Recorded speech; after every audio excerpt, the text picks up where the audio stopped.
It's Truth Seeker here. Just wanted to bring this to you guys' attention. I just found this out. I was just playing around on YouTube, and we have a very serious situation. We have a lockdown at the Alcopel, I can't pronounce that, high school in Barrow County. This was 42 minutes ago. They're live. Let's listen to U.S. Highway 29 or University Parkway. Reports of shots fired at the school. Those reports brought a hard lockdown. Students were taken out of the school.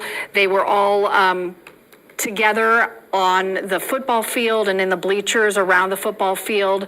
We have been told that parents and loved ones are able to come onto campus grounds now to reunite with students, and they can leave for the day. There are still dozens of law enforcement there. We see a group there standing outside of the building. We've seen a number of them walking into the building as well, as we get a different vantage point here from our sky tracker over the school. This is a school of 9th through 12th grade, about 1,900 students, one of two high schools in that county. This school's been open since 2000, a big campus there, a big campus as they are starting the school year, and this is certainly not what anybody would ever want to see as a new school year coming off a Labor Day weekend holiday. And just to give you some more perspective here, our assignment desk was hearing about this story right before we came on air at 11. So we're coming up on 11:40. While it appears just from the body language and the current response, and knowing that medical helicopter has already left the scene with one person on it, it is still not confirmed if this entire situation is actually complete, if it is all wrapped up and now we're in response mode. So we're also waiting to hear word of that. But this has been going on for upwards of an hour now from when we first started hearing about it and sending someone there to check on it. Chopper has arrived on the scene. We see people are still, having this active presence here. And as they panned around, we saw that there was an emergency vehicle set up at multiple entrance and exit points there at the school. So it's also important to note that we cannot confirm. I think the perspective from the sky tractor gives you maybe a sense or mood outside, but that's a very big building. We don't know if investigators have been able to go in.